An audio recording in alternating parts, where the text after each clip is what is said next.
podcast do Mais FC Porto, episódio 16. Nuno Sá, Pedro Ferreira e Daniel Moreira. Este é o nosso 16º episódio. Queremos agradecer a todos os mais portistas que nos têm acompanhado, pelo vosso apoio, as reproduções, subscrições dos vários canais, as mensagens e sugestões que nos vão deixando, para nós são bastante importantes. Nesta edição vamos analisar o momento do futebol e o que nos espera até fim deste ano civil de 2025. Vamos olhar para uma notícia que saiu sobre a renovação do contrato do Diogo Costa. Vamos dar aqui um bocadinho de espaço também para revisitarmos o tema da arbitragem e os mais recentes desenvolvimentos da mesma. Vamos olhar para os resultados das restantes equipas e modalidades, já que não houve futebol profissional masculino. E vamos fazer a antecipação também à recepção, ao interesse para a Taça de Portugal, e não esquecer que há Assembleia Geral nesse dia e votação para os Dragões de Ouro também a decorrer. Meus caros, boa noite. Vamos olhar primeiro para o momento do futebol e aquilo que nos espera até ao final do ano de 2025.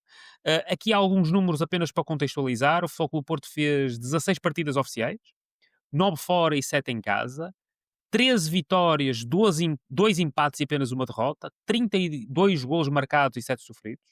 Só não marcou em 2 partidas das 16, Benfica em casa e Nottingham Forest fora.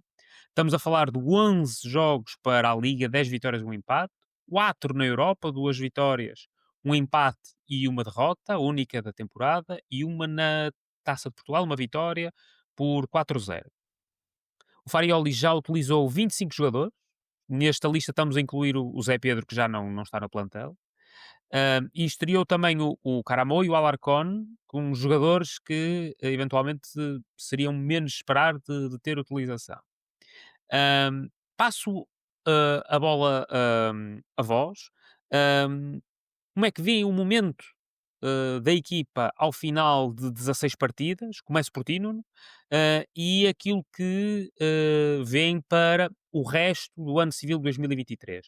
Faço apenas um resumo. Até ao fim do ano civil teremos 9 partidas, 7 delas em casa. Aliás, os próximos 4 jogos serão todos em casa, para diversas competições.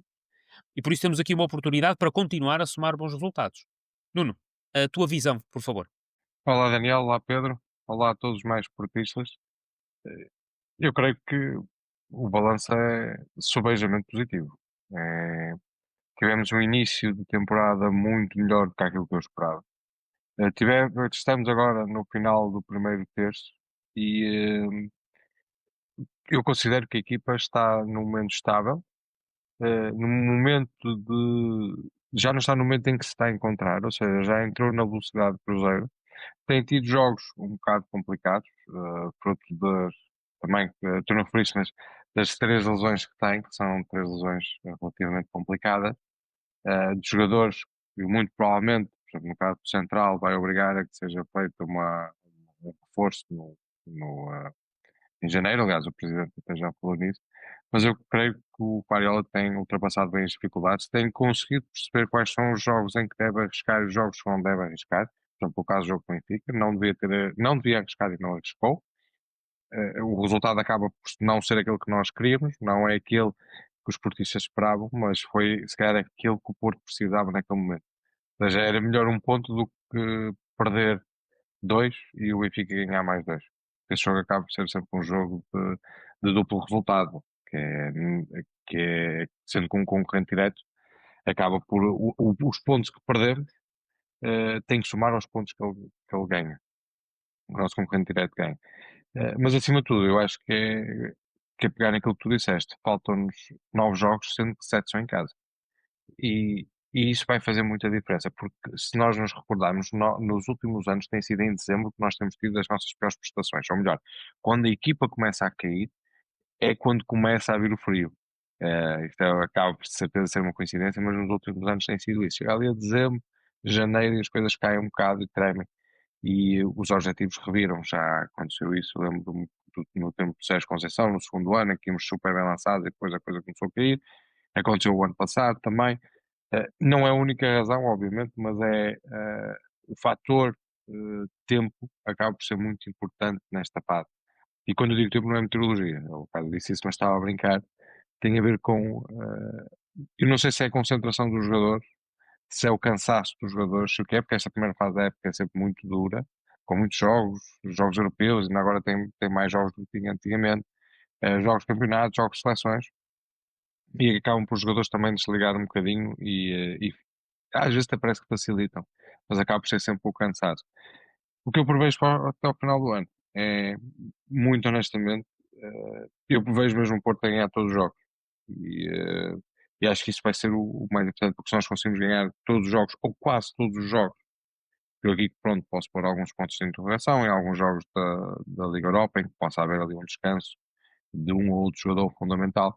Eu creio que temos todas as condições de fechar o ano com chapa 9, digamos assim, que são os novos jogos, e isso acaba por ser um balanço super positivo. Acabamos por ficar muito melhor lançados no campeonato, até porque os nossos rivais vão jogar entre eles. E isso vai fazer com que pelo menos um deles perca pontos. E se nós conseguimos ganhar todos os jogos, de certeza que chegamos ao final do ano em muito melhores condições do que estamos hoje. Exatamente. Nós teremos 2 jogos fora, Tondela e Alverca, e depois, Tondela que é no dia do derby, do clássico. O dia ou no fim de semana no fim do, de do semana. clássico Benfica. Uhum, exatamente. E, em casa teremos uma panóplia de adversários, Sintrense, Nice, Estoril, Vitória de Guimarães para a Taça da Liga, Malmo, Estrela da Amadora e Aves, AFS. Portanto, eh, uma divisão, ou como é que eu ia te explicar? A segunda metade da liga, na minha perspectiva, portanto, já defrontámos Famalicão, já defrontámos Vitória de Guimarães para a Liga, já defrontámos também o Sporting de Braga, já defrontámos o Gil Vicente, já defrontámos o Moreirense, portanto, vamos ver outro tipo de adversários que neste momento estão a lutar por outros objetivos. E 2 jogos para a Liga Europa onde temos a oportunidade até de vencer. Pedro, boa noite. Passo a palavra a ti também para perceber a tua visão em relação àquilo que tivemos até agora e aquilo que podemos ter até ao fim do ano civil. Salientar aqui apenas alguns números que temos até agora. O melhor marcador Samu com 9 golos. Seguem-se o William Gomes e Borja Sainz com 4 cada. O Alberto Costa e o Gabri somam 5 assistências cada um. O PP segue com 3. E neste momento temos 6 jogadores que somaram mais de 1000 minutos, que é algo significativo. O Diogo Costa, naturalmente com 1350 minutos, totalista na Liga e na Liga Europa, mas depois temos Bednarek, Frohold, Alan Varela, Borja Sainz e PP. Salientar que Bednarek, Frohold e Borja Sainz participaram em todos os jogos, todos os 16 jogos, até agora. Pedro, a tua visão em relação àquilo que fizemos até agora e aquilo que podemos fazer até ao fim do ano civil? Boa noite, Daniel. Boa noite, Nuno. Boa noite também a quem nos ouve. É um gosto estar aqui convosco mais uma vez. Acho que vocês fizeram um bom resumo daquilo que foi o nosso início da época. Um início da época muito promissor, com uma prestação no campeonato eh, do nível daquelas que foram as melhores prestações da história do Foco do Porto ao fim de 11 jornadas. Eu creio que será a terceira melhor prestação de sempre. As duas melhores também tiveram um empate, depois ali a diferença de golos é que faz a diferença, mas acho que era difícil pedir melhor.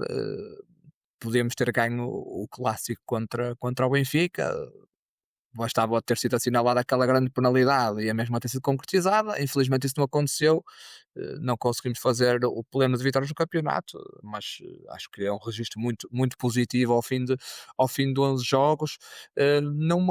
No início da época que teve aqui altos e baixos daquilo que é o nível exibicional da equipa e a forma como a equipa se apresentou nos jogos, claramente.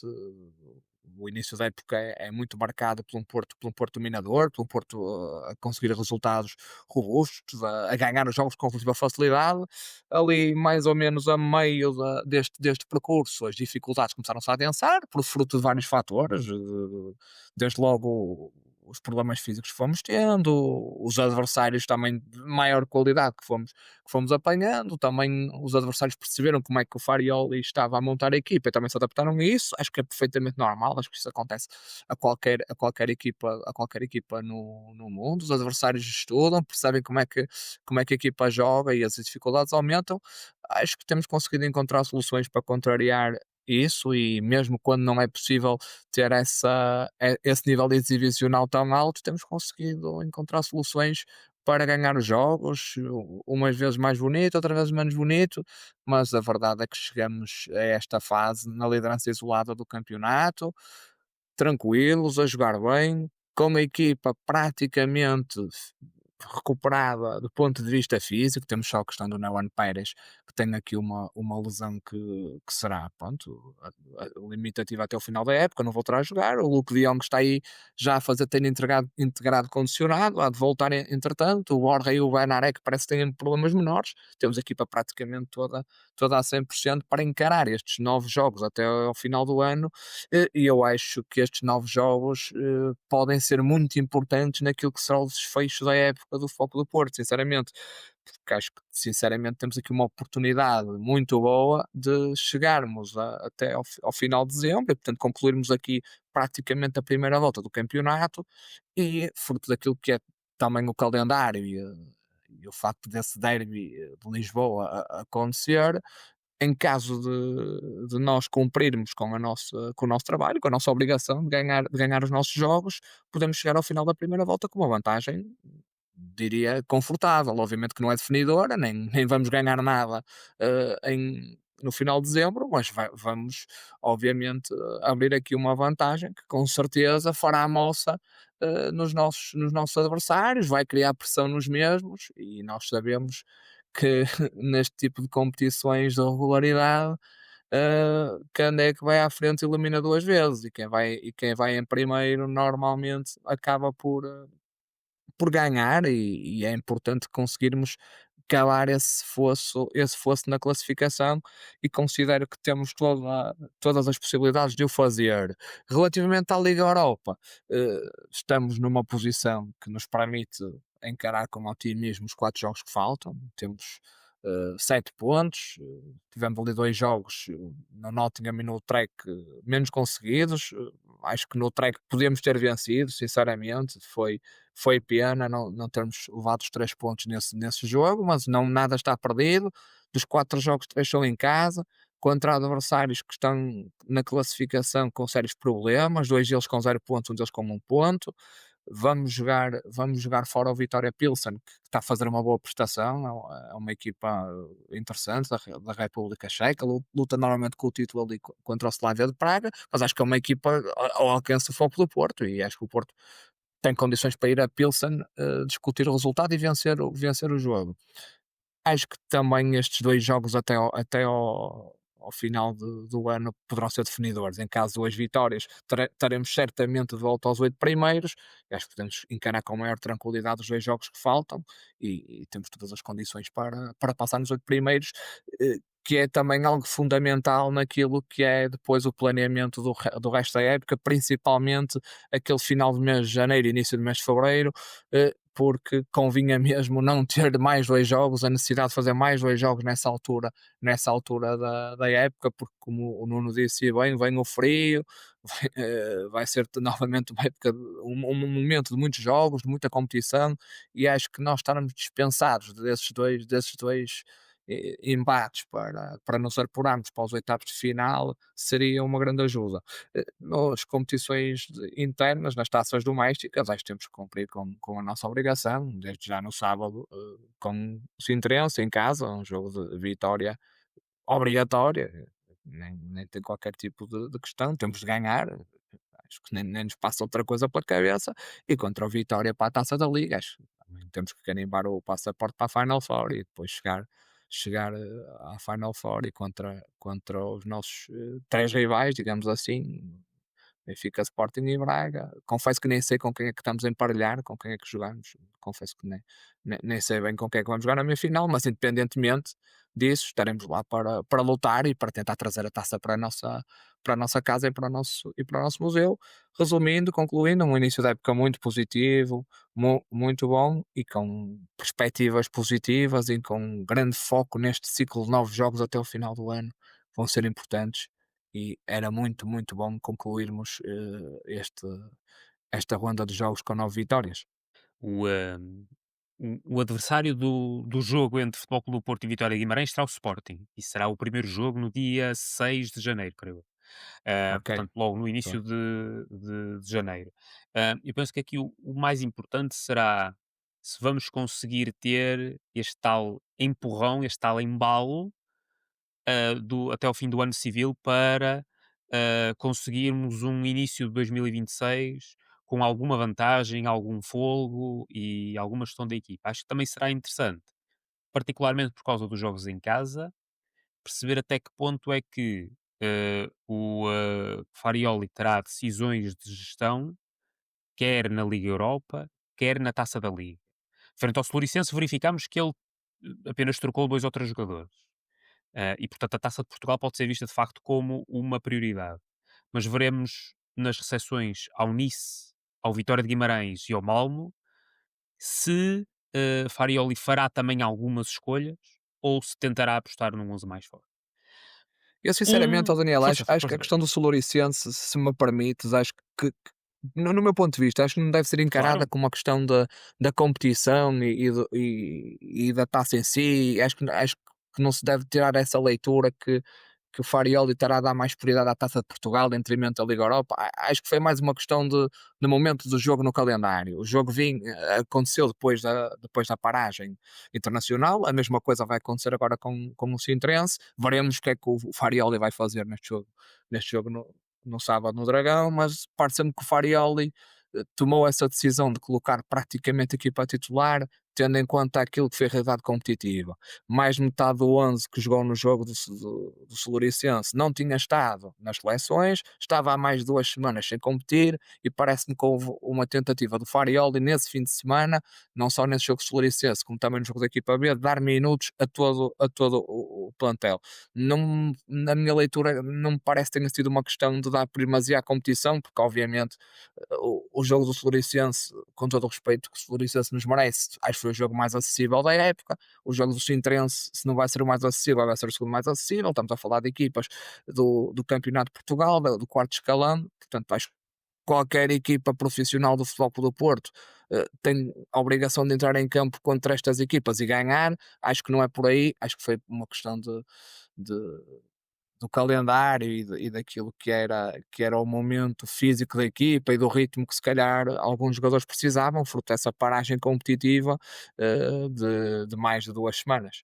Bem visto, Pedro, bem visto. E eu recordo-me também que ele acabou por dar a possibilidade a que alguns jogadores da equipa A pudessem jogar na equipa B também para manter esse ritmo competitivo.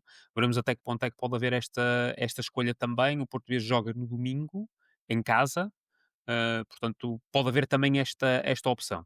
Curiosamente, o jogador mais utilizado até agora, que é o Diogo Costa, foi notícia por causa da possibilidade de renovação de contrato. O Diogo Costa tem cerca de mais 1 ano e meio de contrato com o Futebol Clube do Porto, término até junho de 2027, uma cláusula de rescisão a rondar os 75 milhões de euros. Um, as notícias apontam para que a SAD tenha feito esforços recentes para a renovação do seu contrato. O objetivo é renovar até 2030, eventualmente com uma cláusula mais baixa. Há quem diga que isto foi uma excelente não movimentação do último mercado de verão, termos mantido o Diogo Costa, mas isso pode não significar a mesma coisa, por exemplo, em janeiro ou em junho, dependendo daquilo que pode acontecer ao seu contrato. Pedro, começo por ti desta vez. É o nosso capitão, é o jogador mais utilizado da época e urge, de facto, tomar uma decisão e, na minha perspectiva, manter os esforços para a renovação de contrato. É um dossiê absolutamente prioritário, acho que é o dossiê mais emergente que a SAD do Foco de Porto tem em mãos naquilo que é a gestão do plantel. O Diogo Costa é um ativo enorme do Foco do Porto, não só do ponto de vista financeiro, como também do ponto de vista futebolístico. Desde logo, é um dos melhores guarda-redes do mundo, da atualidade. Estes jogos na seleção não lhe correram muito bem, mas também já sabemos quem é treinado pelo Ricardo, pronto, tem sempre esse problema. Felizmente o Diogo, acho que hoje já treinou connosco, já está livre desse mal e, portanto, brevemente voltará ao normal. Portanto, é um ativo enorme do ponto de vista futebolístico, um dos melhores guarda-redes do mundo, um dos melhores jogadores na sua posição e, portanto, obviamente que foi uma grande movimentação de mercado, digamos assim, não ter vendido o Diogo. Agora, obviamente, na sequência daquilo que é a duração do seu contrato, urge fazer essa renovação para garantir que o Diogo permanece connosco e que não sairá eventualmente a custo zero do Foco do Porto. Acredito que será um dossiê difícil, porque o Diogo é um guarda-redes apetecível no mercado, é um guarda-redes que facilmente iria para um outro campeonato, seja ele qual for, oferir uma verba bastante superior àquela que o Futebol Clube do Porto lhe pode pagar e, portanto, não é um dossiê de gestão fácil. Agora, acho que o Porto tem que executar todos os esforços para renovar com o Diogo, desde logo do ponto de vista salarial. Acho que o Diogo, se não for o jogador mais bem pago do plantel do Porto, tem que passar a ser. Acho que neste momento não é, mas tem que ser, e se não for, tem que andar ali colado com o primeiro, portanto tem que ser o jogador mais bem pago do plantel. E a questão da cláusula, acho que também é o que deve ser revisto. Já se percebeu que dificilmente o mercado pagará uma verba perto sequer daquilo que é a cláusula do Diogo, que são 75 milhões de euros. Aquilo que o mercado nos diz é que não é fácil despender uma verba desse calibre por um guarda-redes. O Diogo termina o contrato em 2027, não me parece fácil que isso vá acontecer. Acho que poderá haver essa flexibilidade por parte do clube de fazer uma revisão dessa cláusula, garantindo obviamente um valor que seja consentâneo com aquilo que é a valia do Diogo e que salvaguardará também os nossos interesses e os interesses do Futebol Clube do Porto. Espero que este dossiê fique fechado o mais rápido possível, se possível durante o mês de dezembro. Acho que era uma boa prenda de Natal para todos os portistas e também para o próprio Diogo ter o seu contrato renovado, o seu salário revisto em alta como merece e uma cláusula que não lhe fechará portas, porque claramente isso percebe-se, isso acho que é respeitável. O Diogo acho que pretendo um dia, se calhar, ir para o Foco do Porto, fazer um contrato mais vantajoso, ganhar o seu dinheiro, organizar ainda mais a sua vida. Acho que isso não é censurável e, portanto, acho que o Foco do Porto, salvaguardando aqui aquilo que é o rendimento esportivo, garantindo a presença do Diogo, também ter aqui o contrato assegurado para que um dia, se alguém vier cá buscar o nosso guarda-redes, consiga também lucrar com isso. Eu penso que o jogador mais bem pago do plantel neste momento será o Kivior. Ahm, Sim, Há aqui algumas informações contraditórias em relação ao atual salário do Diogo Costa, muito contraditórias, diga-se de passagem na internet, por isso. Mas penso que o Kivior deve ser neste momento o jogador mais bem pago do plantel. Nuno, passo-te a palavra. A tua visão em relação a esta situação do Diogo Costa, lá está, contrato de 1 ano e meio, mas com a possibilidade de poder renovar por mais tempo, quem sabe até 2030. Para mim, o Diogo Costa é o maior ativo, ele e o Mora são os maiores ativos financeiros que o Porto tem. E se calhar também os maiores ativos em termos desportivos que o Porto tem. E financeiros porque contabilisticamente valem zero. E nós já falámos isso na altura da possível saída do Rodrigo Mora, ou seja, qualquer valor pelo qual ele seja vendido dá uma mais-valia completa e isso, o Porto sobrevive por causa disso, ou seja, contabilisticamente o Porto só sobrevive porque tem este jogador, ou seja, os jogadores não estão valorizados como pelo valor deles, real, mas os valores foram adquiridos, neste caso não foram adquiridos pelo valor nenhum, por isso o valor contabilístico deles é zero ou próximo disso. Por isso é que eu sou daquelas pessoas que gosto muito do Diogo, é como diz o Pedro, as melhores guarda-redes no mundo, mas eu acho que é fundamental o Porto fazer uma mais-valia com ele. O ideal perfeito para mim era renovar e sair depois do Mundial, seria absolutamente perfeito. Não sei se isso não vai acontecer, por exemplo, com uma possível venda já acertada em janeiro para sair do Mundial, na altura do Mundial ou para sair em junho. Acho que o Porto não vai deixar sair até o final do ano, no final do ano, final da época, não no final do ano civil. A renovação acho complicada se não for um grande benefício para o Diogo, e esse benefício será uma cláusula de rescisão mais baixa, mas mesmo assim mais baixa acaba por ser sempre um grande negócio se ele sair por esses valores. Eu creio que é já preparando o substituto, muito honestamente, porque ele está a chegar a uma idade em que vai ter mesmo que sair para bem dele e também para bem do clube. E nós não podemos mesmo perder uma venda do Diogo. Tanto do Diogo como do Mora. E atenção, não estou a dizer que o Mora seja vendido agora, mas eu acho que nós precisamos de efetivar, financeiramente precisamos de efetivar essa dor. Eh, Se calhar o próximo Arrascaeta nunca será tão bom como o Diogo, ou não sabemos. Mas eu olho para o Diogo mais sobre esse ponto de vista. Acho que o Pedro falou dele de forma das qualidades deles futebolísticas e desportivas, e como capitão também. Acho que não há nada a dizer, está tudo dito sobre isso. Eu só queria acrescentar um bocadinho este ponto que a mim me preocupa. Sim, exatamente. Ou seja, com um contrato estando tão curto, há sempre essa possibilidade e, portanto, penso que é aqui um esforço financeiro adicional que o Futebol Clube do Porto terá que fazer, no sentido de também assegurar a possibilidade da transferência poder acontecer. Ahm, mas, caros, vamos passar aqui para um ponto que tem sido também muito ahm, badalado nas últimas semanas. O podcast Mais Porto também tem vindo a falar sobre este tema, que é o tema da arbitragem.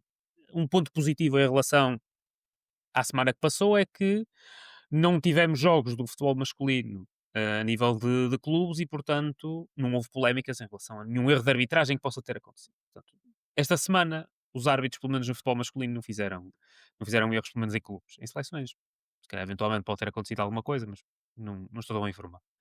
Ahm, no entanto, houve um indivíduo de outro clube que, perante os seus adeptos, teceu alguns comentários particularmente lastimáveis em relação ao Futebol Clube do Porto e ao seu presidente. Ahm, o Futebol Clube do Porto respondeu através de um vídeo que eu pessoalmente achei muita piada, e que retrata acima de tudo aquilo que é a hipocrisia desse indivíduo. Ahm, por isso, aquilo que gostaria acima de tudo de vos ouvir é: pronto, esta semana não houve nenhum problema. Pedro, passo-te a palavra em primeira instância. Ahm, mas o que é facto é que a arbitragem não deixou de ser tema em Portugal. Sim, Daniel, eu sobre este tema não vou perder muito tempo a discuti-lo, que nós temos falado bastante dele e acho que temos abordado isto já aqui em grande escala. Relativamente àquilo que disse o presidente do Sporting, eu não vou comentar. A nossa página Mais Foco do Porto fez uma publicação, o nosso clube fez também um vídeo. Acho que está perfeitamente plasmada a figura que é o presidente do Sporting nessas duas publicações. Convido a quem ainda não viu que possa ver e, portanto, acho que sobre isso estamos conversados. Relativamente a este assunto, apraz-me só dizer duas coisas que tenho notado. Pá, uma delas tem a ver com aquilo que são as análises de arbitragem, que é algo que também temos vindo aqui a falar, não só das próprias arbitragens, mas também daquilo que são as análises que são feitas pelos comentadores de arbitragem e pelo próprio Conselho de Arbitragem. Acho que ficou demasiado claro nestas últimas semanas com a análise de determinados lances, nomeadamente aquilo que foi o penalti contra o Benfica no jogo com o Casa Pia, qual é a dualidade de critérios existente entre comentadores de arbitragem e a forma como eles comentam de uma forma quando a camisola é uma e comentam de outra forma quando a camisola é outra. Acho que isso ficou completamente claro nestas semanas. Que eu a máscara ao seu Marco Pina, ao seu Jorge Faustino, ao seu Marco Ferreira e ao seu Duarte Gomes. Mais importante do que isso, que é o diretor técnico do Conselho de Arbitragem, que mais uma vez parecia um contorcionista pronto para ir para o Circo de Monte Carlo, agora no Natal, tentar levar um palhaço de ouro. Quando digo palhaço, refiro-me ao prémio que normalmente quem participa no circo recebe, eh, ao fazer a análise das lances. Ficou muito claro a sua dualidade de critérios e, portanto, se isto serviu para alguma coisa, foi para clarificar a pouca vergonha que são as análises aos lances de arbitragem que acontecem neste país. Segunda e última coisa, para terminar, ouvi muito comentadores e jornalistas a referirem-se ao Foco do Porto e à postura do Foco do Porto nestes últimos dias como as práticas do passado, mais uma vez, vem outra vez aquilo que se fazia no passado. Pois bem, e é verdade, eles têm razão. Nós voltamos às práticas do passado. Voltamos a ter uma equipa melhor do que eles, voltamos a ter um treinador melhor do que eles, voltamos a ser melhor do que eles, voltamos a estar em primeiro lugar. Estas é que são as práticas do passado do Foco do Porto e são essas práticas que tanto lhes dói. É ver o Foco do Porto novamente a ser melhor, novamente a jogar melhor, novamente com jogadores melhores, novamente com o treinador melhor, novamente em primeiro lugar. Portanto, estas são as práticas do passado. Esperemos que estas práticas do passado continuem e que façam do Foco do Porto com um futuro vitorioso, que é isso que todos esperamos, e que eles continuem a falar das práticas do passado, que é sinal que lhes está a doer. Nuno, a tua visão em relação a este tema, de facto, como o Pedro mencionou bem aqui, algum azedume, digamos assim, por parte do presidente do Sporting, em relação à situação atual. Eu também vou fazer como o Pedro, não vou alongar muito, ah, porque na semana passada falámos do Frederico Varandas do Benfica, que era o João Diogo Manteiga, que a única coisa que teve foi um azar de não estar no Seixal e de não ter entrado nenhum grupo de, entre aspas, terroristas que acabam de fazer um ataque à equipa de futebol. E vamos imaginar que o João Diogo Manteiga está lá dentro a rir-se, a ver os jogadores supostamente a lá porrada, a rir-se, a dizer filma ao cinto, ou filma a fivela, ou mata a fivela, ou lá o que é que ele disse. Isso foi o primeiro ato público do Frederico Varandas, porque até lá ele era um simples médico do Sporting, e a partir daí começou a ganhar notoriedade, foi muito à boleia da Copina, mas na realidade ele é um bully como é o João Diogo Manteigas, não é mais do que isso, mas é um bully um bocadinho fraco, porque o outro ato público que eu me lembro assim de relevância do Frederico Varandas é ele bêbado nos festejos, salvo erro, do segundo campeonato que haviam com o Sporting, com o Coates e o Ruben Amorim a afastarem-se dele, ele insistiu que queria falar com eles, e eles com vergonha alheia do próprio presidente. Ou seja, isto é um bocadinho a imagem de Frederico Varandas, está onde está porque foi lá colocado.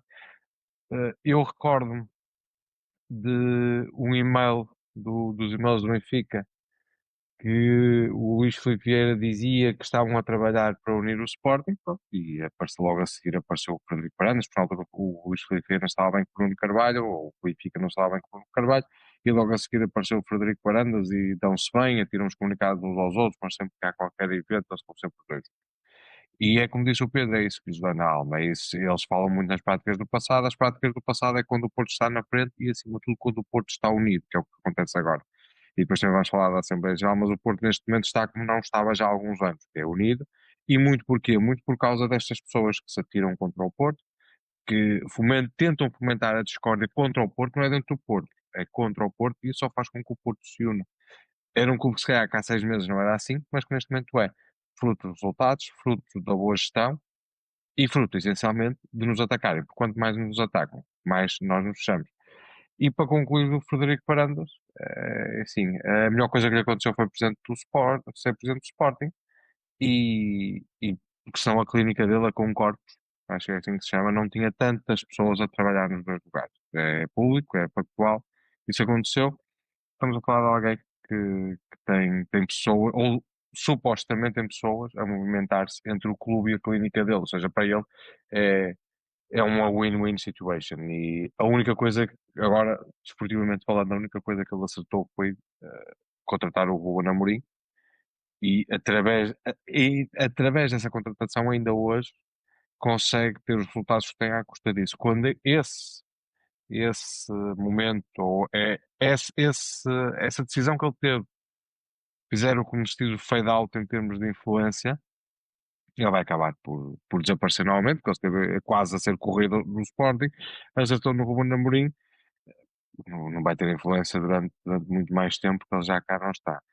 Em suma, ele acaba por ser uma pessoa que tenta ter protagonismo, ele não sabe falar em público, ele arranha-se todo, ele diz que é uma pessoa que fica muito triste quando os outros também ficam tristes, ou seja, ele não tem o dom da palavra, então tenta pegar por aqui, por esta maneira mais fácil de gerar concordância dentro do clube dele e, acima de tudo, também no clube rival, que na realidade é como diz o presidente do Porto, eles estão juntos, que é atacar o Porto. Atacar no Porto, toda a gente gosta dele. Atacando o Benfica, não interessa muito porque no próximo evento eles já vão estar juntos outra vez. Vamos olhar para aquilo que trazem as próximas semanas. A mim confesso que me preocupa mais a prestação dos senhores do apito enquanto estaremos dentro de campo, já frente ao Sintrense, mas primeiro vamos olhar para aquilo que foi os resultados das modalidades. Na passada semana, começamos pelo dia de terça-feira, vitória na Noruega, 25-29 no handball para as competições europeias. Na quarta-feira, em casa, o basquetebol teve uma derrota difícil de engolir, na minha perspectiva, 71-90, frente ao Tartu da Estónia, para a FIBA Europe Cup. No hóquei, um empate a 3 golos em Passos Ferreira, uma derrota evitada a 5 segundos do fim do jogo. No fim de semana, o basquetebol voltou a jogar e infelizmente voltou a ser derrotado, uma derrota muito pesada, um jogo muito negativo. O basquetebol foi manifestamente atropelado, 109-80 em Lisboa, frente ao Benfica. 3 vitórias e 3 derrotas na Liga, para já para o basquetebol do Futebol Clube do Porto. No futebol feminino, campeonato, uma vitória por 4-0 frente ao Sport Clube Rio Tinto, a manutenção da liderança. No handball, no Dragão Arena, empata 27 golos frente ao Benfica. Acabamos por ter um visitante que começou melhor, o Porto conseguiu recuperar e passar para a frente, algumas oscilações no resultado até final que acabou por dar neste empate. Eu gostaria de dar destaque ao nosso guarda-redes, o Abrahamson, que fez 16 defesas e de facto foi dos melhores nesse jogo. No domingo, regressa às vitórias do hóquei, 5-2 frente ao Tomar no Dragão Arena, e o voleibol feminino, que foi ao Castelo da Maia ganhar por 3-0, uma vitória sem qualquer dúvida. Nuno, passo-te a palavra para olhares para esta semana com resultados dispares, algum sucesso nas modalidades onde estamos mais habituados a ter sucesso nestas últimas semanas. Destaque que é negativo para o basquetebol, continua a acumular resultados negativos. E destaque positivo para a equipa B, que o último jogo foi uma vitória. Não jogou este fim de semana, mas o jogo anterior foi uma vitória. Isso Exatamente. também importa referir. Eh, realmente eu acho que o basquetebol está. Foi como o Pedro também disse no último episódio. Foi muito mal feito o planeamento da época. Ou melhor, não foi o melhor planeamento que nós já fizemos. E isso repercute-se nos resultados que estamos a ter. Então, contra os nossos principais rivais, tem sido uma dor imensa. No caso do handball, o resultado que o Benfica foi decepcionante. E também um bocadinho pelo que tu dizes, o guarda-redes teve incrível. Ele já tinha estado também, salvo contra o Albeirão, também tinha estado muito bem. E na realidade, nós sofremos só 27 gols por causa dele. E não chegamos aos 30 gols. Tinha sido norma, ou seja, nós marcávamos, sofremos 30 gols, mas marcávamos mais, mas na realidade é que o capitão dele também teve muito bem no Benfica. Lembrei-me de ti nesse jogo por causa disso, cara. Dos 27, né? Nós não chegamos não sofremos 30, mas também não marcamos mais do que 30. Mas eu acho que o capitão dele também teve muito bem. Ou seja, feito, eu acho que ele começa logo com ou sendo um contra-ataque ou depende dos 7 metros. Ele com o 0-0, ele fechou logo a Foi 7 baliza. metros. Foi 7 metros, não foi? E Sim. ele fechou logo a baliza. E depois, logo assim, saindo um contra-ataque. Os guardas estiveram muito bem. E foi um bocadinho por aí. Mas a realidade é que nós tivemos a maior parte do tempo. Eu não vi o jogo todo, eu fui vendo o jogo a espaço, porque eu não estava cá. E eu senti que o Porto foi deixando o Benfica ter sempre a liderança do jogo. Ou a maior parte das vezes estava por cima do jogo. E isso também não foi muito bom. Temos de ter acontecido isso em casa. Ou seja, eu nunca senti o Porto uma equipa completamente dominadora. E nos anos anteriores, se calhar não no último ano, mas, ou melhor, há 2 anos não, mas se calhar quando o Magnus cá estava na primeira passagem era completamente diferente, éramos super dominadores, especialmente com o Benfica, com o Sporting nem tanto, mas com o Benfica em casa sempre fomos super dominadores. O Benfica também se reforçou muito bem e acho que vai ser um campeonato em que, pronto, lá está, esta fase não é fundamental, mas os jogos grandes acabam por ser um bocadinho mais importantes. Quanto às outras modalidades, o hockey acaba por fazer compensar um bocadinho aquilo que tinha acontecido a semana passada. E o voleibol e o futebol feminino, lá está, é como tu dizes, modalidades que estamos habituados a ganhar e que pronto, vamos continuar de certeza absoluta. Neste caso temos excelentes atletas e um planeamento de acordo com aquilo que são os pergaminhos do clube. Sim, exatamente. Ou seja, onde nós estamos a ganhar de forma constante, continuamos e estamos a conseguir. Onde as coisas começaram pior, de facto, continuamos a ter algumas dificuldades. Pedro, a tua visão em relação a esta semana que passou das modalidades e os resultados Ó Daniel, eu vou já começar pelo basquete. Nós já tínhamos falado da questão do basquete há uns episódios atrás e do mau planeamento que me parece ter sido feito desta temporada. Vários erros de casting aqui nos reforços contratados.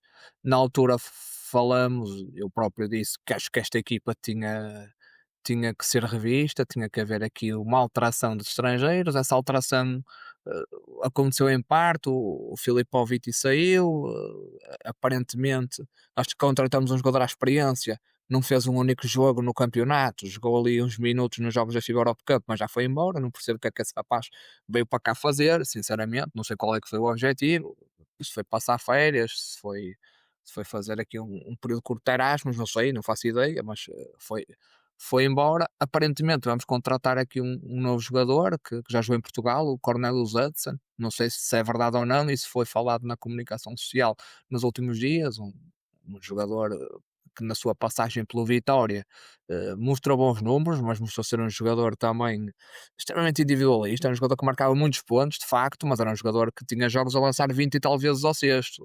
Portanto, vamos ver como é que ele se vai adaptar ao nosso plantel. Acho que temos duas lacunas muito graves neste momento. A primeira delas é logo na posição base, no número um. O Jalen Riley neste momento não é nada. Não é base, não é número 2, não ataca, não defende, faz faltas estúpidas, faz turnovers, compromete a equipa. Acho sinceramente que está aqui completamente a mais. Não me parece que o Fernando Sá vai ter capacidade para o colocar a jogar em prol da equipa. Acho que o Jalen Riley não está aqui a fazer nada.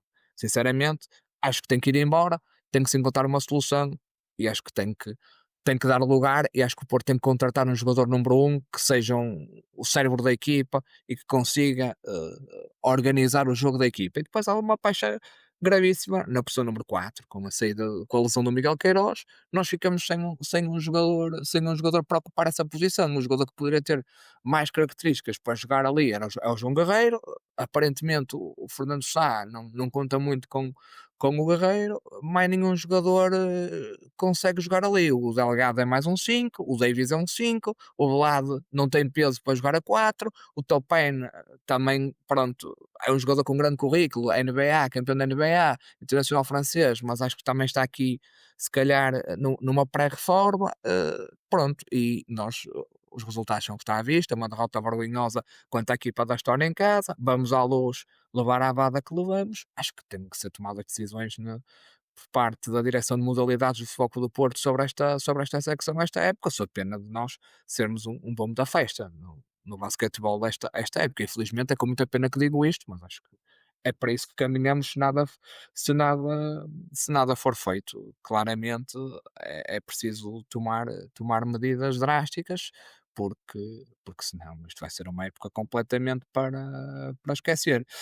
Relativamente ao handball, a semana até começou muito bem, com uma vitória no Elverum, na Noruega, um pavilhão muito difícil, terceiro jogo, terceira vitória nas competições europeias, o Abrahamson em grande exibição, deu continuidade ao bom momento no jogo contra o Benfica, em casa, o jogo que infelizmente deixamos fugir nos minutos finais, um jogo que não nos correu nada bem. Defensivamente tivemos bem, o Nuno já falou disso, sofremos 27 golos, mas ofensivamente fizemos muitas falhas técnicas, muitos erros, muita perda de bola, demos muito contra-ataque, muito golo fácil ao Benfica. Conseguimos ali a meio da segunda parte reagir, demos a volta, tivemos a perder por 5, passamos a estar a ganhar por 3, portanto uma recuperação de 8 golos. Nos últimos minutos, fruto lá está de mais falhas técnicas, lembro-me de uma perda de bola do Paulo Balera a 3 ou 4 minutos do fim, que deu um gol de baliza aberto ao Benfica, completamente descusada, e também fruto de algumas exclusões que nos foram dadas, de certa forma, algo duvidosas, mas pronto, ok, é o que é, acabamos por empatar o jogo, foi pena, não é nada que seja definidor, há uma segunda fase ainda, há uma segunda volta também, ainda dentro da primeira fase, não nos compromete nada, mas complica uma tarefa que já de si é difícil, como todos nós sabemos. Amanhã novo jogo em casa com o Elverum para carimbar, esperemos nós, o apuramento na Liga Europeia e fazer 4 em 4 nesta competição. Relativamente ao Hockey Patins, um péssimo resultado em Paços de Ferreira, a Juventude Paciense já parece ser um carrasco do Porto, o ano passado eliminou-nos da taça no Dragão Arena. Acho que lá em Paços de Ferreira na primeira fase também perdemos, salvo erro. Portanto, uma equipa muito difícil para o Foco do Porto. Um empate sacado a 5 segundos do fim. Não compreendi algumas decisões do nosso treinador nessa partida. Nós, ah, nos últimos minutos, portanto, estava o jogo 2-2, nós fomos o golo a 1 minuto e meio do fim, o 3-2, depois conseguimos empatar, mas os últimos minutos da segunda parte, nós estávamos com um 5 em campo, que era, portanto, Xavi Maliana, Telmo Pinto, Edu Lamas, Rafa e Ezequiel Mena. Eu não percebo como é que uma equipa a jogar em Passos de Ferreira, a que precisar de ganhar um jogo, está a poucos minutos do fim com estes 5 em campo. E não tem jogadores ofensivos como o Gonçalo, como o Carlos Benedetto, como o Paulo Manrubia. Não consegui perceber a lógica do Paulo Freitas em encarar esses minutos com estes cinco em campo. Depois do gol sofrido, ao minuto e meio, o Paulo Freitas meteu toda a gente que estava no banco em campo e num minuto conseguimos empatar o jogo e ainda podemos ter ganho. Palmar Rubia roubou uma bola a poucos segundos e quase que se isolava e ainda podia ter ganho o jogo. Não consegui compreender qual foi, qual foi a lógica dessa decisão no final do jogo. Pronto, foi um empate, foi um mal menor que podemos perfeitamente ter perdido. Felizmente isso não aconteceu. Ontem ganhamos em casa contra o Sporting de Tomar, um jogo melhor conseguido, um jogo que difícil. Tomar é uma equipa chata, principalmente fora, portanto em Tomar, em casa costumamos ganhar, mas cumprimos, ganhamos 5-2, temos agora um jogo em casa com o Reus na quinta-feira para a Liga Europeia, ganhamos o primeiro jogo em igualada, esperemos continuar com só vitórias nas competições europeias. Feminino, voleibol, mais uma vitória tranquila no Castelo da Maia, sem surpresa, um jogo sem história, 3 parciais esclarecedores, a equipa está muito bem, está num grande momento, esperamos que assim continue. Temos um próximo jogo agora em Fiens, também não se antevê grandes dificuldades nesse desafio. Parece-me que as perspectivas no que o voleibol feminino diz respeito a esta época são muito boas, esperemos que continuemos desta forma. No futebol feminino voltamos às vitórias, importante, depois daquele desaire inesperado em Barcelos, 4-0 ao Sport Rio Tinto, uma vitória sem margem para dúvidas, podia ter sido marcado mais um golo ao outro, 4-0 robusto. Continuamos em primeiro, isolados, vamos agora ao Braga B na próxima jornada. Um jogo que não vai ser fácil, vai ser um jogo ali parecido com o Gil Vicente. Quando digo parecido, falo do ponto de vista da dificuldade, não necessariamente o resultado. Esperemos que não, esperemos que acabe com uma vitória do Porto, mas vai ser preciso ter um Porto ao seu melhor nível para ganhar em Braga. Exatamente. Se bem que não esquecer, até porque o próximo jogo será um jogo para a Taça de Portugal. O Futebol Clube do Porto Sim, recebe eu o referi-me ao Racing campeonato, Power. sim. Exatamente. Sim, temos o Racing Power antes para a taça. Pronto, o Racing Power é uma equipa da primeira Da- divisão, se calhar Exatamente. das 6 melhores equipas atualmente. Aí acho que as dificuldades serão maiores e parece-me claramente que partimos como outsider. E, Exatamente. Nós já tínhamos falado apesar sobre de. isto a semana passada. Sim, quando saiu o sorteio, Exatamente. apesar de Do, jogarmos em casa, vai ser muito difícil ganhar o Racing Power, mas veremos, lá estaremos para lutar e para dar o nosso melhor. exatamente. Ou seja, eu acho que acima de tudo devemos ver como um desafio as nossas jogadoras, perceber até que ponto é que podem responder de forma positiva aqui a um aumento do nível competitivo dos jogos. Mas primeiro, vamos olhar para o Sintrense. Quarta eliminatória da Taça de Portugal, sábado 20 e 15, transmissão na RTP1, os bilhetes estão à venda, não está no lugar anual, portanto teremos de pagar para entrar dentro do estádio. O Sintrense, neste momento, é nono na Série D do Campeonato de Portugal. Esta série tem 14 equipas, 3 vitórias, 3 empates e 3 derrotas na Série D. No entanto, na segunda eliminatória eliminou o Vizela por 2-1. Portanto, estamos a falar de um clube da segunda liga, do segundo escalão, e depois o Rio Ave por 3-2. Portanto, já tem uma certa pinta, digamos assim, de tombas gigantes, de eliminar clubes que estão em patamares acima. E agora vai defrontar um grande, se bem que vem ao Estádio do Dragão, portanto, um clima diferente. Começo por ti, Pedro. A tua visão em relação a este jogo, que opções é que o Farioli poderá tomar em relação a esta partida, sendo que, e isto já foi mencionado aqui, hum, a ambição tem que vencer. Sim, estou curioso para perceber quais serão as escolhas do Farioli nesse jogo. Se vai manter a lógica que usou no jogo contra o Floriciense ou se, ou se vai fazer aqui uma mudança naquilo que é o 11 mais habitual da nossa equipa. Temos aqui também algumas dúvidas, fruto aqui de algumas questões físicas, mesmo dos jogadores que ficaram cá, o Bernarek, o Borja Sainz, ainda estão entregues ao departamento clínico. Vamos ver se recuperam a tempo e também esperar para perceber se o Luke de Jong já vai estar apto no sábado. Era giro ver o ponta de lança holandês jogar uns minutos. Acho que era bom para todos, porque o Luke de Jong está-nos a fazer falta e com certeza ainda será bastante importante no que resta da temporada para a nossa equipa. Sobre o jogo em si, acho não, não tem grande ciência. Temos que ganhar, temos a obrigação de ganhar, como disse. Acho que qualquer equipa profissional do Futebol Clube do Porto que entra em campo contra o Sintrense tem a obrigação de ganhar, ainda para mais no Estádio do Dragão, perante o nosso público. Vamos ver que casa vamos ter. O jogo também dá na RTP1. Desta vez a estação pública dignou-se a dar um jogo nosso em canal aberto. Eh, Temos que ganhar e seguir na Taça de Portugal, rumo ao Eiras, à Mata do Jamor. É isso que todos esperamos, que em maio possamos estar na mata, não só a fazer o piquenique e a comer os panados e as bifanas, mas também a trazer para cá a taça que infelizmente o ano passado não tivemos a oportunidade de ganhar, mas que este ano esperamos recuperar. Bilhetes a partir de 6€. Sábado no Estádio do Dragão.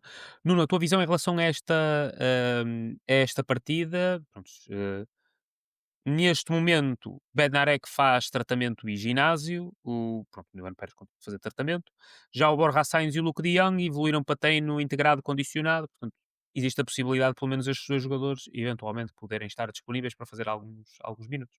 Ele, antes disso, é de salientar que é a terceira vez em 5 anos que nós vamos contra o Sintrense e é a primeira vez que jogamos no Dragão e a primeira vez que jogamos na quarta eliminatória, porque normalmente acabamos por vencê-los na terceira e desta vez vamos jogar na quarta. Espero que se mantenha a tradição.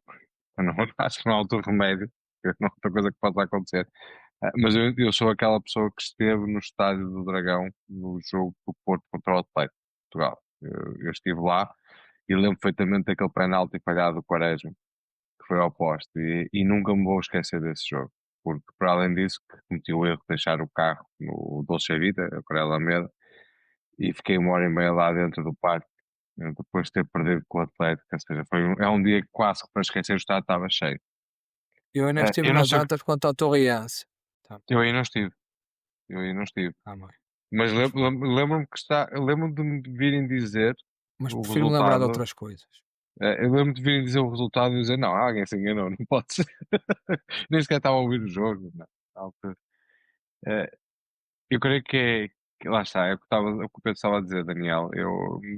Custa-me apostar no 11 porque eu não sei quem é o treinador que vai colocar. Eu, quando foi no jogo contra o Floriciense, eu pensei que ele ia colocar jogadores que tinham treinado com ele. E neste momento estamos sem 11 jogadores que estão nos compromissos internacionais. E eu não, lá está, eu não consigo apostar naquilo que ele vai fazer. Aquilo que eu faria era aquilo que eu tinha dito contra o Floriciense, jogar com os que cá tinham ficado. Acredito que ele não faça. Acredito que ele jogue, faça uma mistura, ou então meta mesmo um 11 muito próximo daquele que é o titular dele.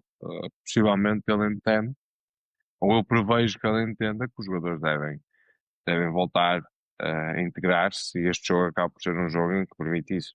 Eles acabam por ir para as seleções, jogar de outras formas, com outras filosofias, com outras táticas, com outros colegas. Então é sempre um jogo em que eles conseguem reintegrar de forma competitiva e não ser só nos treinos.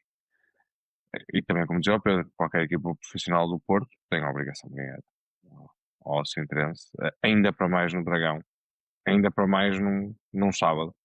E no sábado em que vai haver muito Porto, se juntarmos à Assembleia, vai ser quem ter a oportunidade desde as 9 da manhã até às 8 da noite. Vai ter a possibilidade de estar ligado ao clube e também de certeza que foi por isso que a Assembleia foi marcada nesta altura. Sim, exatamente. Vamos já passar para esse tema. No mesmo dia há Assembleia Geral do Futebol Clube do Porto, do clube, com início às 9 da manhã, se bem que provavelmente só irá iniciar-se às 9h30. Pronto, o Presidente da Mesa da Assembleia Geral, António Tavares, convocou de forma ordinária os sócios para a Assembleia Geral. Muitos temas em discussão durante o dia. Naturalmente, o relatório anual integrado tem as contas individuais do clube e as consolidadas do grupo e, portanto, que é necessário discutir, analisar e também votar. No entanto, nós temos também que deliberar o recurso de 4 sócios, diferentes, naturalmente, da decisão do Conselho Fiscal Disciplinar da pena de expulsão de sócios. A saber, Fernando Madureira, Sandra Madureira, o Vítor Catão e o Vítor Aleixo. Ora, não sabemos se todos os sócios, se teremos a oportunidade de discutir a situação de todos os sócios, particularmente a situação de Fernando Madureira, que neste momento ah, encontra-se privado da sua liberdade e neste momento e poderá não marcar presença na Assembleia Geral, por não poder, não ser a juíza eventualmente do processo poderá não dar autorização. Eu passo-vos a palavra no primeiro, aquilo que esperas da Assembleia Geral. Ahm, é normalmente um momento em que discute-se alguns temas do clube, particularmente nas últimas assembleias, tem havido mais possibilidade, as pessoas estão um bocadinho mais abertas à discussão de temas e ao desafio, digamos assim, ao presidente da direção, mas também a outros membros da direção ou da administração da SAD Futebol Clube do Porto. Mas também temos este tema da expulsão, das expulsões, que claramente será fraturante dentro dos associados. Ultimamente o que nós temos visto tem sido ataques quase que de fações dentro das, das assembleias.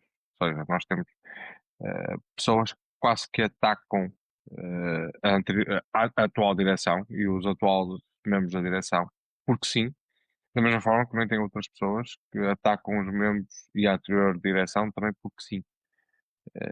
Eu acho que não é o local, não é esse. Aliás, isso não deve ser feito numa Assembleia Geral. A Assembleia Geral deve ser para discutir os temas que estão a ser, que foram previamente acordados ou levantados pelo Presidente da Mesa. E quanto ao tema mais fraturante, eu aí sou muito, muito direto e muito assertivo. Eu sou completamente contra qualquer expulsão de sócio, seja de que clube for, seja por que razão for. Isto porquê? Mas, por outro lado, sou muito a favor de uma revisão estatutária com um regulamento disciplinar muito mais duro e muito mais suspensivo e que aplique suspensões de forma quase que sumárias a todos os sócios, neste caso, que prevariquem contra o clube. Eu digo, por exemplo, aqueles que atiram coisas para o relvado, num jogo, que acendem aqueles foguetes, ou aqueles very lights, como é que aquilo se chama, aquelas tochas, que acabam por depois prejudicar o clube tem que pagar multas sobre isso, especialmente quando o próprio clube diz, por favor, não façam isso. Eu sou muito mais a favor de, sumariamente, essas pessoas serem alvo de processos disciplinares. Porquê que eu sou contra a expulsão? Porque se nós cometemos um crime, não nos tiram a cidadania portuguesa. E não existe isso, não existe retirar a cidadania, a não ser em alguns países em que nós temos dupla nacionalidade e posso dizer que, por estarmos aí, temos essa dupla nacionalidade, podem retirar, ou pelo menos fala sobre isso. Eu sei que se calhar qualquer advogado vai dizer que eu sou louco, mas eu acho que no associativismo, e especialmente na questão dos clubes, vou um bocadinho por aí. Eh, não pela razão das ofensas que cometeram contra o clube, que isso aí não, eu não sou ninguém para o dizer se prevaricaram e devem ser expulsos por causa disso, à luz dos atuais regulamentos. Eu sou simplesmente contra qualquer expulsão. Sou a favor de um regulamento disciplinar muito mais agressivo. E lá está, muito mais sumário. Para mim é muito mais fácil eu dizer aquele prevaricou, então fica suspenso de qualquer atividade como sócio, seja ver jogos, seja votar, seja o que for, durante 6 meses ou um ano, do que estar a expulsar alguém, porque aí vai o histórico todo da pessoa. E eu não posso estar a expulsar alguém por causa de uns atos, quando a minha própria sociedade me diz: olha, se tu matares alguém, se tu cometes um crime contra a pátria, pá, não te vou tirar a nacionalidade. Isso acho que não existe. Por isso, independentemente das pessoas, independentemente do que cometeram, eu sou contra as expulsões de sócios, a não ser que tenhamos alguém que seja sócio do Porto e depois seja presidente de outro clube qualquer, aí eu já sou a favor que o retirem, mas nesses casos não acontecem, obviamente. Quer dizer, houve um que acho que era sócio dos 3 clubes e foi presidente de um.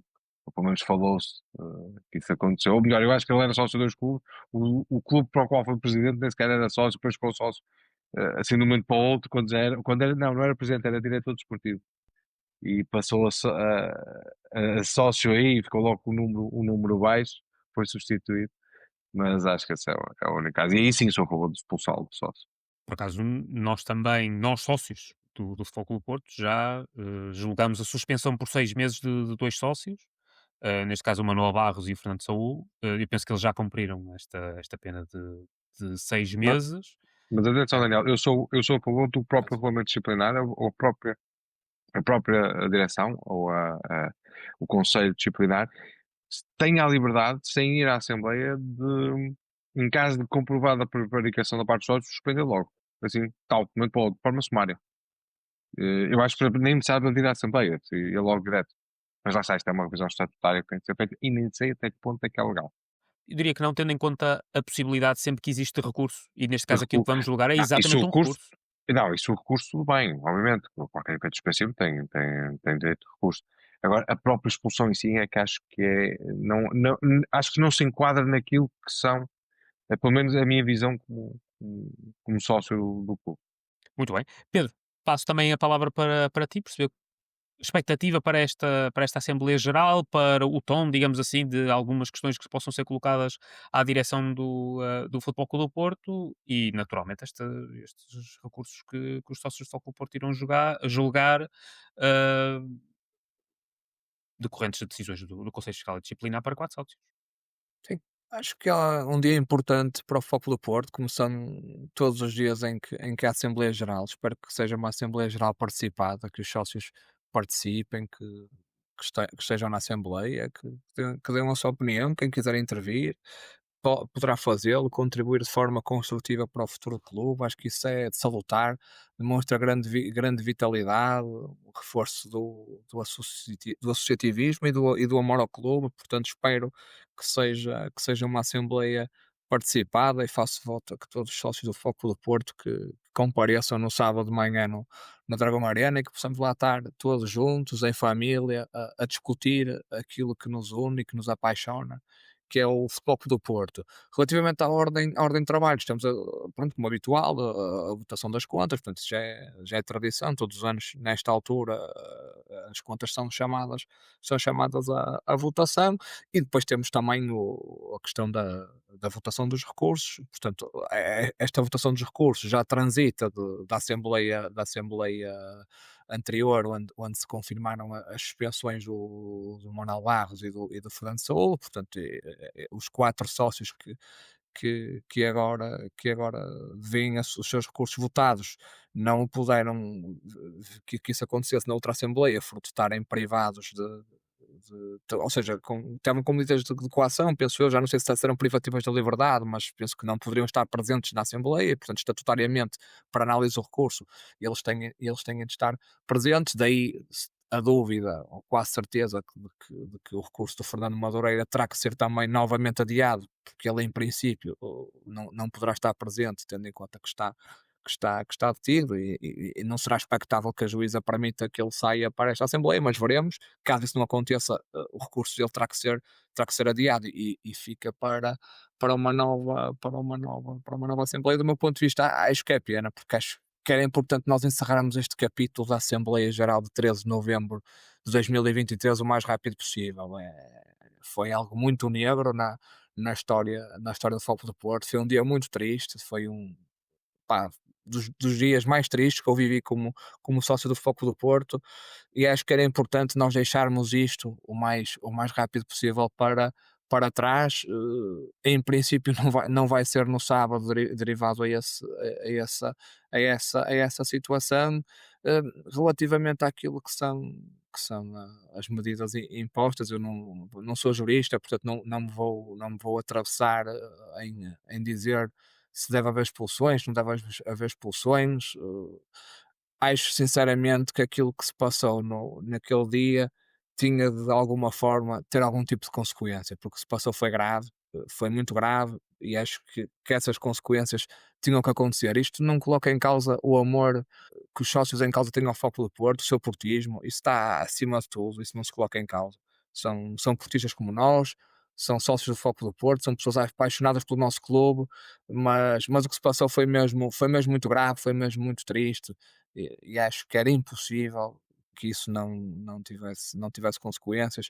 E mais importante do que isso, e acho que isso é missão também de quem dirige o Foco do Porto, é importante garantir que o que se passou naquele dia nunca mais voltará a acontecer, que nunca mais veremos cenas como a que vimos naquele dia, e que as Assembleias Gerais do Foco do Porto decorram em, eh, em ambiente de portismo, com discordância, obviamente. Cada sócio terá a sua opinião, terá tempo para questionar a direção, para dar a sua opinião, para elogiar, para criticar, para fazer perguntas, mas acho que nunca mais poderemos ver aquilo que vimos naquele dia.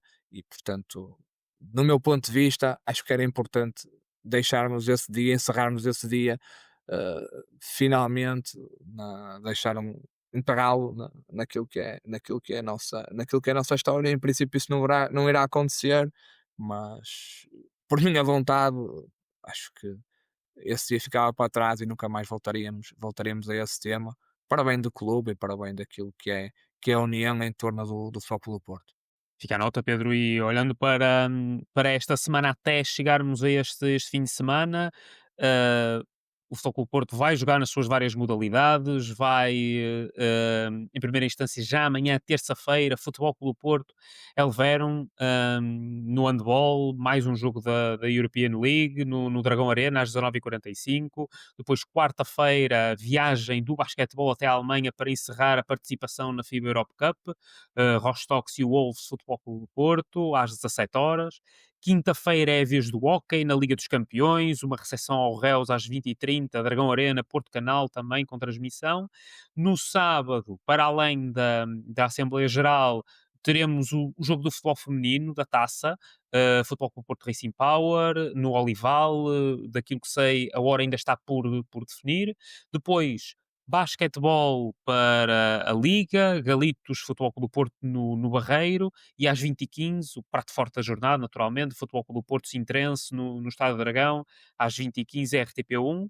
Domingo, também com bastante Futebol Clube do Porto, segunda Liga, em primeira instância, às 11 horas, Futebol Clube do Porto B, Portimonense no Olival, com transmissão Porto Canal.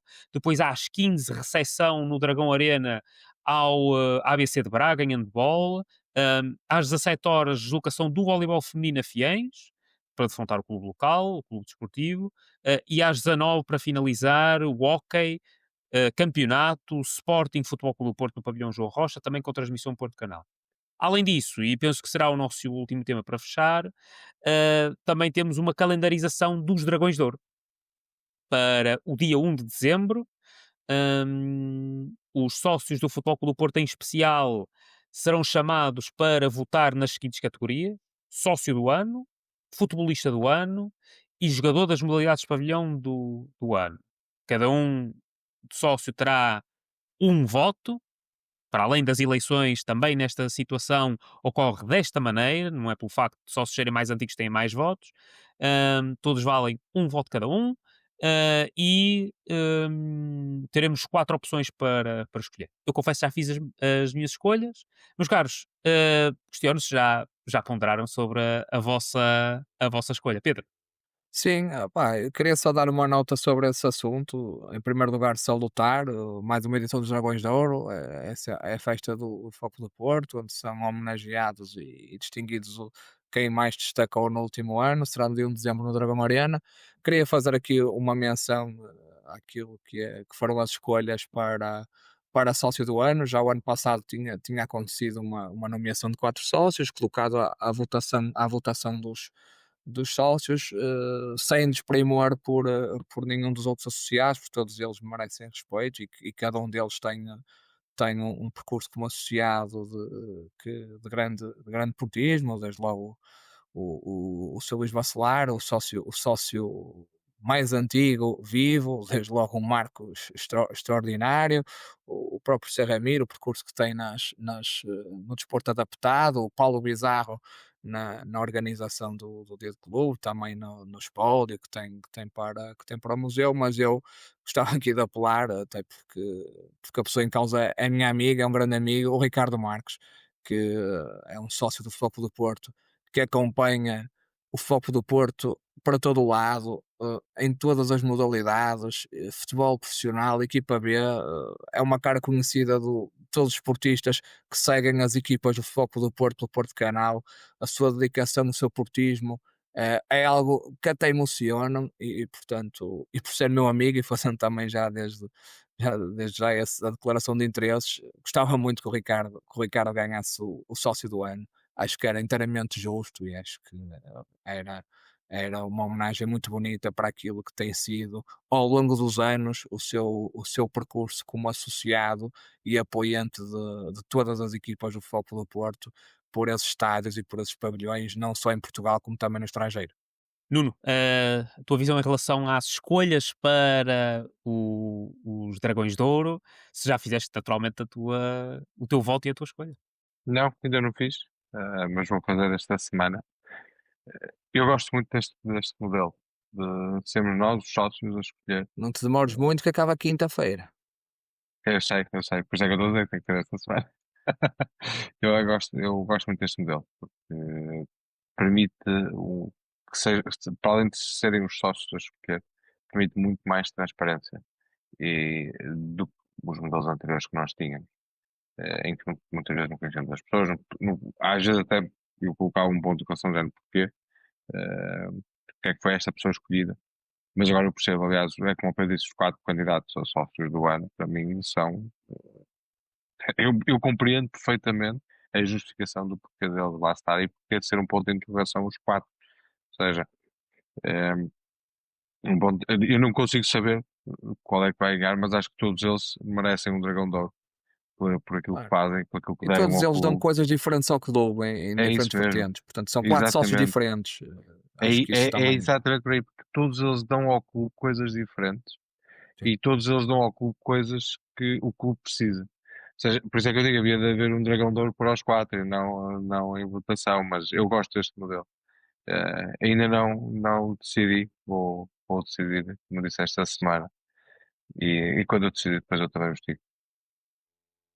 Sim, É nas outras como. posso dizer que Força, votei no Pedro. Samu e no Rafa. Nas, outra- Ah, nas outras É como o categorias. Pedro já mencionou, portanto, temos até quinta-feira apenas para votar, portanto, apressem-se a dar a vossa opinião, é uma importante oportunidade para expressarmos aquilo que nos parece em relação a um dia muito importante para o Futebol Clube do Porto, que é os Dragões de Ouro, que é a Gala dos Dragões de Ouro, portanto, ahm, deem a vossa opinião, publiquem, partilhem, apelem ao voto. Acho que é sempre bastante interessante termos estes momentos para partilhar a nossa opinião. Meus caros, chegamos ao fim do nosso tempo, vamos fechar aqui o episódio 16 do podcast Mais Porto. Muito obrigado ao Pedro e ao Nuno por partilharem a vossa visão e à equipa do Mais FC Porto pelo apoio que dá a este projeto. E naturalmente um agradecimento muito especial aos mais portistas que nos vão acompanhar, que nos ouvem, cada play, cada partilha, mensagens que nos deixam faz a diferença para nós. Queremos ouvir-vos também, portanto, continuem a comunicar connosco, a dar aquilo que é a vossa visão, as vossas ideias em relação ao clube, mas também ao podcast. Voltaremos em breve com mais conversa, mais temas e, claro, mais FC Porto. Seguimos juntos. Até já. Boa noite, um abraço. Um abraço, até para a semana.